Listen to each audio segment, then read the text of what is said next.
Welcome back, guys. It's time for another episode of the Let's Play Muscowy campaign. Last time I made a terrible mistake and we've happened to have lost Ingermanland from Novgorod's territory. So it's going to be a priority to get that territory back. In the meantime, however, let's see what we have.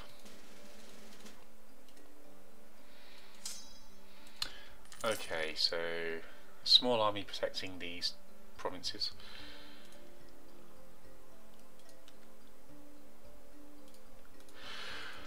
We're running at quite a surplus, but that is with low maintenance. I should be able to support a lot more troops, so I'll get building with them.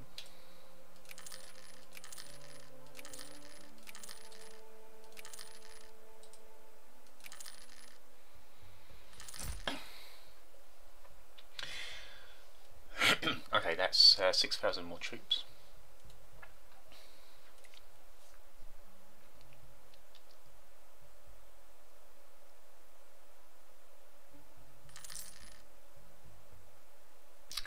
Lithuania are currently dealing with the Golden Horde, and I suspect they'll have no problems dealing with them, looking at the size of this stack they have.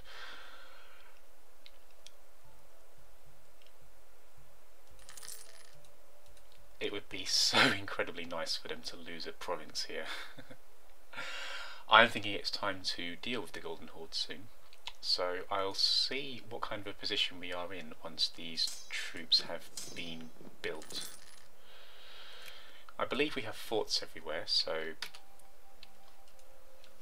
holding them off shouldn't be too much of a problem.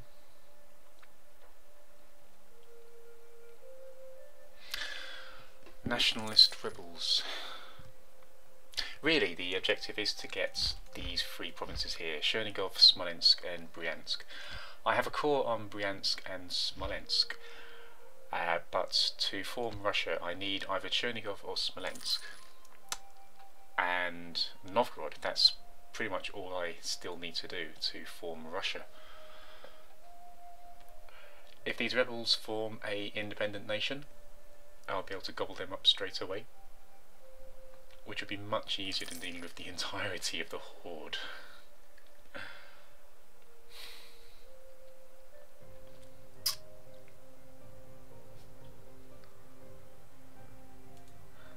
What decisions do we have?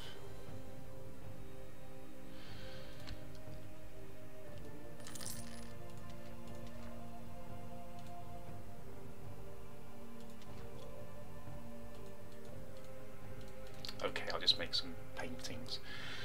Best to keep our cultural tradition up. We can demand their annexation in 3 years' time. So I'll most likely speed time up for a little while.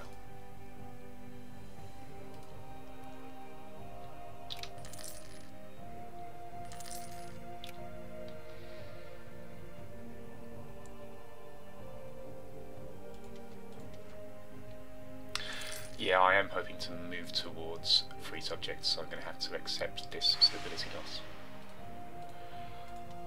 I do hate losing stability, but there's not much we can do in this situation.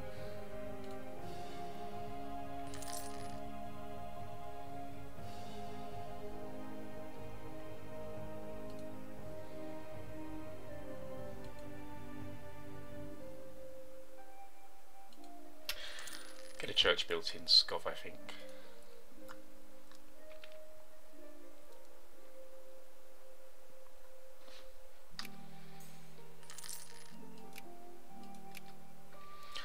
Okay, so fur is being produced in Kola, that's pretty good. We're going to have a lot of fur producing provinces here, so we may get a bonus for doing so, which I believe is a prestige bonus, a yearly prestige bonus.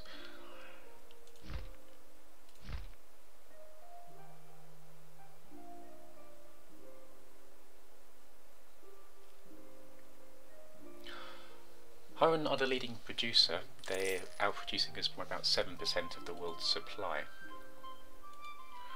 And if I remember correctly, Huron is a Native American tribe, so if that's true, then it shouldn't take long for our production values to outstrip them. Most of the fur producing provinces are in the north here, or out towards America. Okay, Novgorod's got that under control, fair enough.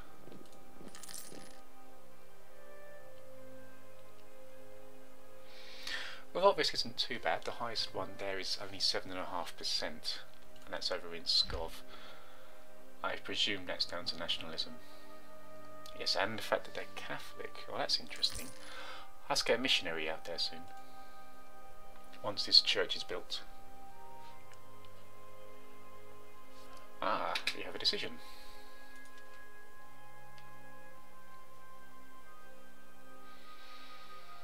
Ah, yes, I remember that one. There's absolutely nothing to be gained from that at the moment. Lesson for me, serfdom and narrow-mindedness.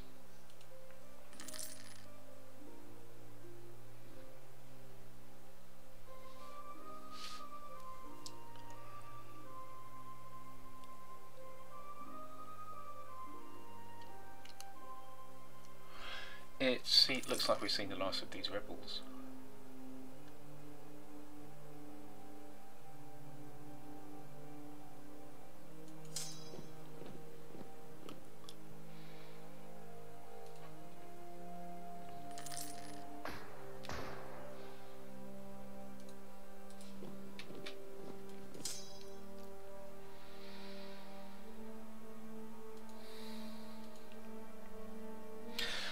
I'm just trying to work out what I would need to fight back the Golden Horde.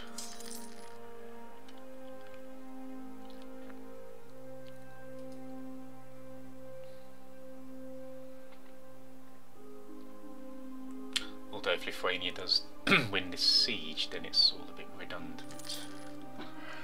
But my basic plan is going to be two large armies, quickly besiege the province I want and start spamming it with colonists, and to use these two armies to hopefully repel the Horde. One of my big concerns at the moment is either Bohemia or Austria expanding out into Horde territory.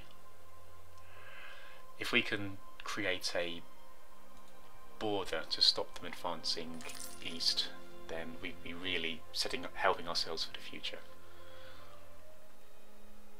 So Austria or Bohemia are scary enough without them having a massive amount of territory. Oh, a slider change.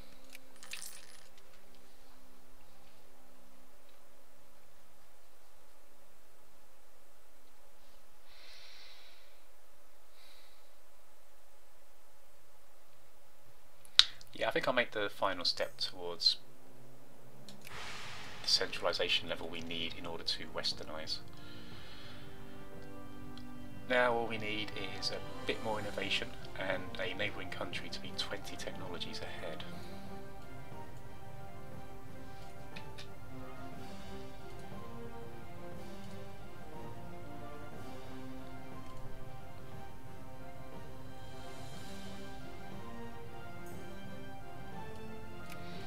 Excellent, another trade station.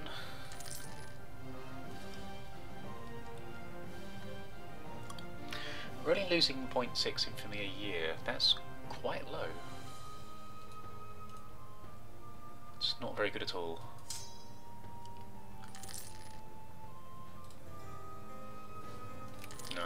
A new ruler. Pretty good administration, but military and diplomacy is terrible. Not good news when you're planning a war.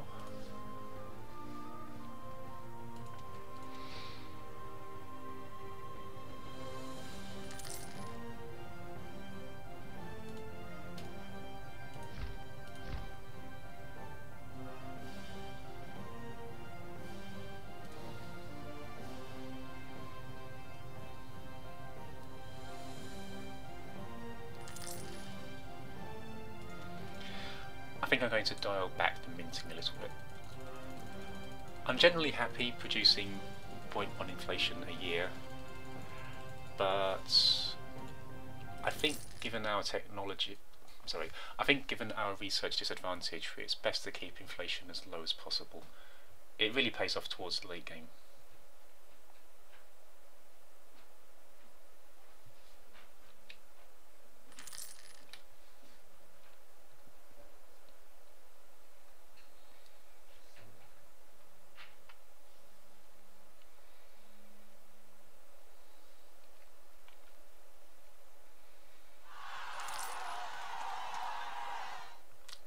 In Viatka. I'd be surprised if these troops can't deal with that.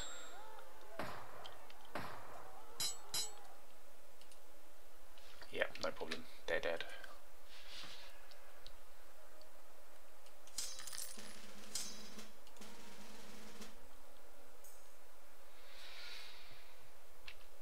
I'm getting a lot of stability events. I'll take the prestige hit. It's not really much of a hit. -5 is nothing.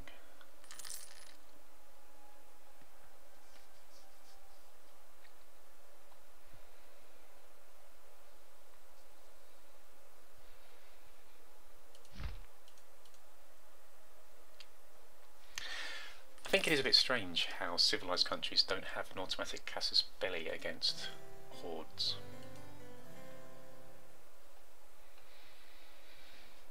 There are ways to gain them. Usually having the Holy War is a pretty good way to do it, but that's 5 levels of government take away, so not something I'll be pursuing, or rather willing to wait for.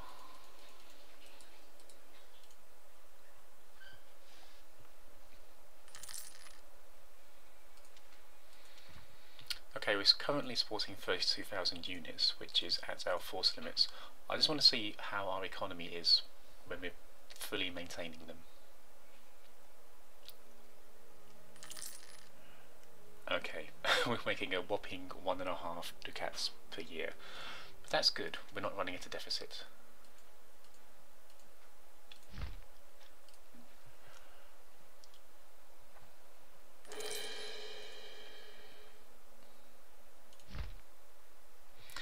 So the Horde are currently at war with Bohemia, Hungary, the Ottomans,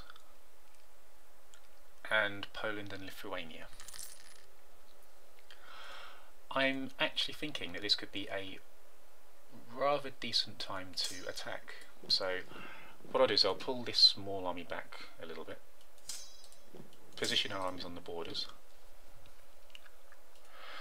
The plan is going to be attack Bryansk, hopefully besiege it as quickly as possible, and then spam it with colonists. After that, it's going to be a case of repelling the armies until they are willing to accept a defeat. We've grown a lot since the last war we had at the beginning of the game, so offering them a tribute is not going to be an option. That's going to be a heck of a lot higher. Okay, so I shall pause the recording for now. Join us next time when we take the war to the Horde. Thanks for watching, guys.